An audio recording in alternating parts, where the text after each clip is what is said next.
Good morning, everyone. Reverend Denise here. And thank you for joining me on this beautiful Sunday morning, the 31st day of January. And as always, I like to start our time together with a celebration, celebrating all of those who are having a birthday in this month, the month of January.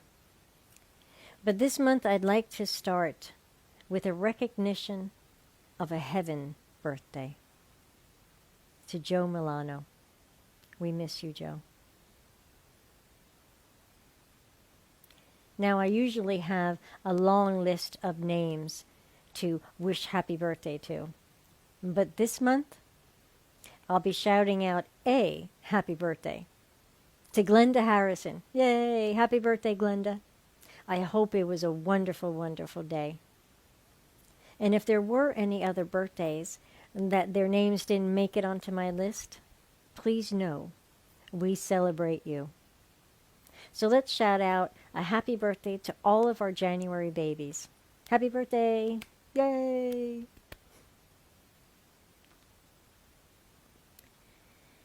Today I'd like to talk a little bit about, or maybe remind us a little bit about, where our attention goes, energy flows. And what does that mean? You see, I see us all as farmers of life. Farmers of life. And our crops that we harvest comes from our thoughts. That's what we plant. A thought is a seed. What our crops are depends on what we're planting. But lately, I've noticed that we are so preoccupied with what we want to get rid of. Now, don't get me wrong. Knowing what doesn't work is very good. That's a normal part of the process. Finding what we don't like so that we can know what we do like. But we don't need to only concentrate on what's not working. We are not merely weeders, weeding out everything that we don't like. We are meant to be seeders, sowing seeds of goodness. So stop trying to fix this about you or squash that about you, and just keep seeding what you want. Keep our energy into planting, not just weeding. Weeding focusing on what we don't like, what we don't want to experience. And remember, where we focus is where the energy flows.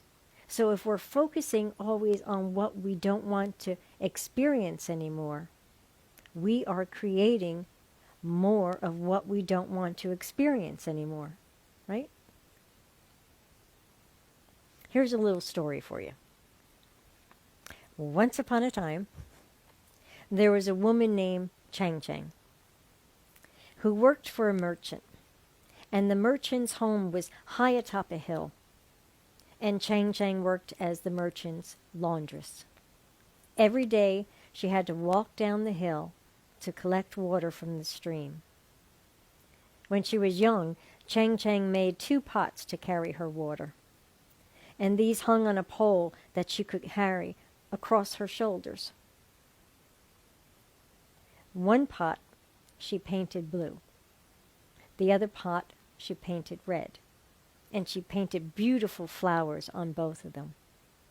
Chang Chang loved flowers, and she loved her pots.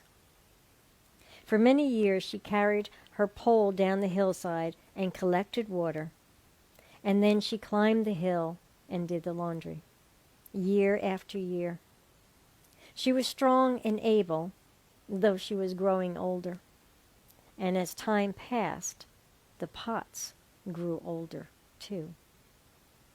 One day, Chang Chang was placing the pole across her shoulder when she noticed the blue pot had a thin crack running along its side.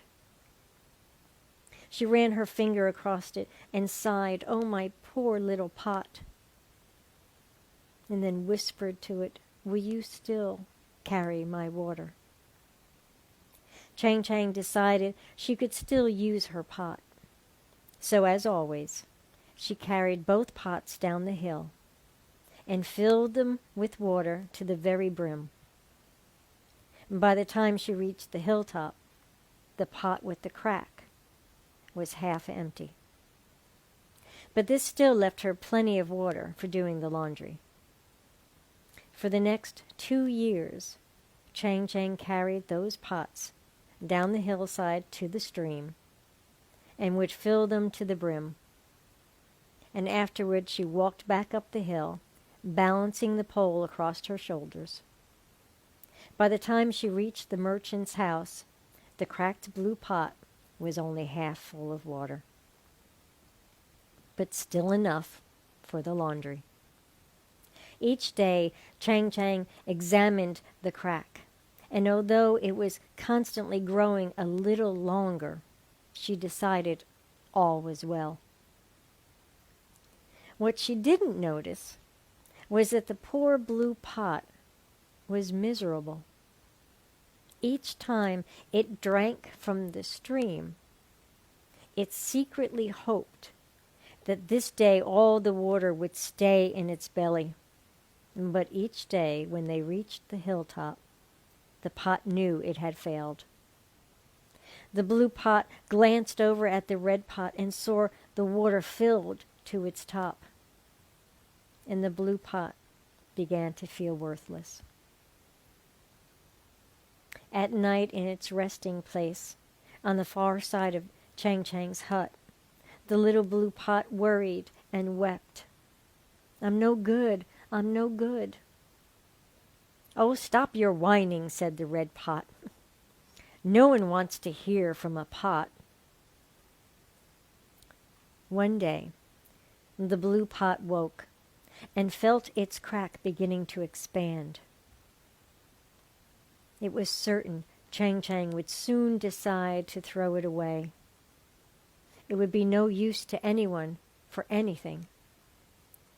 That morning, as Chang Chang climbed the hill, she was startled to hear a voice that she had never heard before. "Chang Chang," the voice said, "throw me away. I'm no good for anything." Chang Chang stopped and looked around, wondering who could be speaking to her.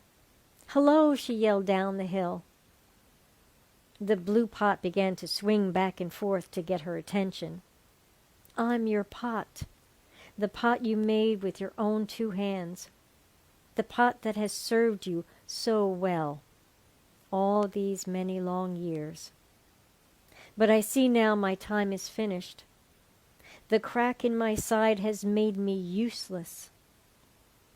When you carry me up the hill, I spill my water. I'm no good." For a long time, Chang Chang stood very still, amazed that her pot had spoken. "Is that you?" she whispered, looking very close. "Are you speaking, dear pot?" "It is I," said the pot.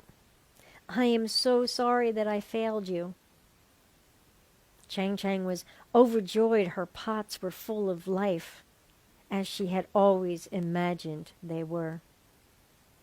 But she was sad to hear such sorrowful words. "But, dear blue pot, you don't understand," she said.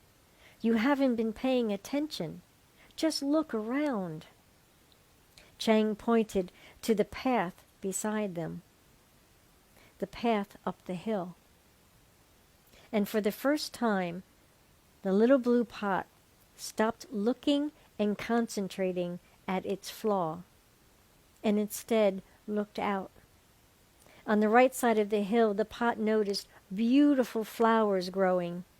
There was an abundance of poppies and peonies and chrysanthemums. A ribbon of color edged the path. and looked on the other side. It was barren. Chang Chang said, "I've always known about your so-called flaw. So I planted seeds on your side of the path. And every day you watered them and added beauty to the world." The blue pot was overjoyed. All its sadness was gone. It understood, just as Chang Chang had, that every being has its uniqueness. And it is our little quirks that make us and the world interesting. You've got to take each person for what they are and look for the good in them.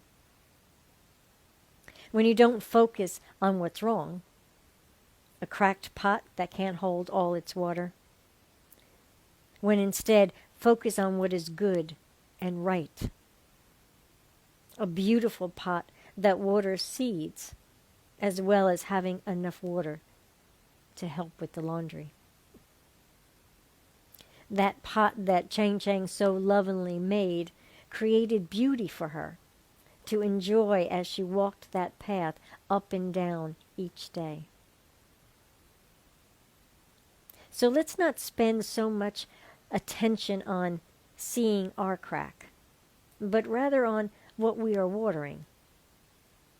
We are not weeders, we are seeders.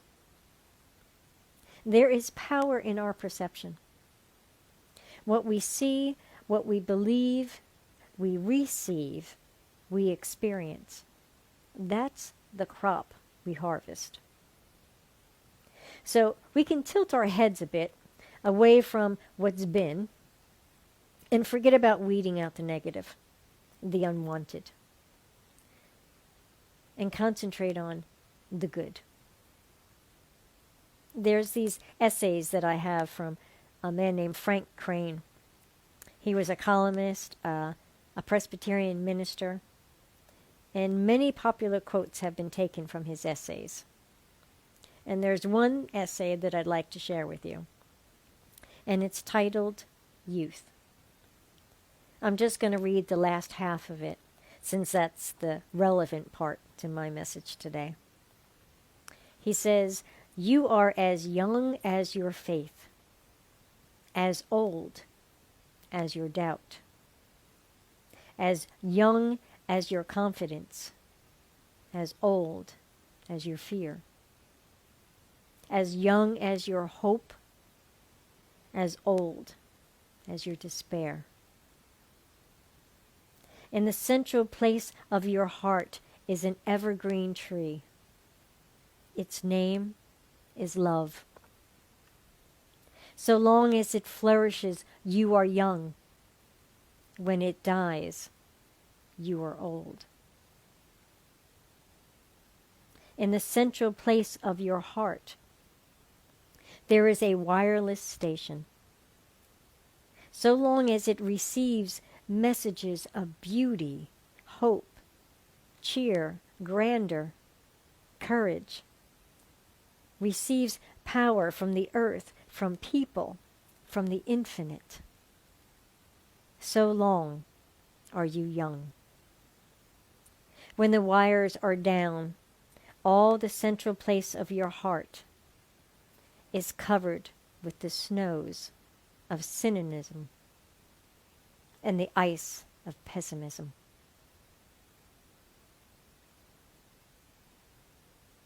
Then you are grown old."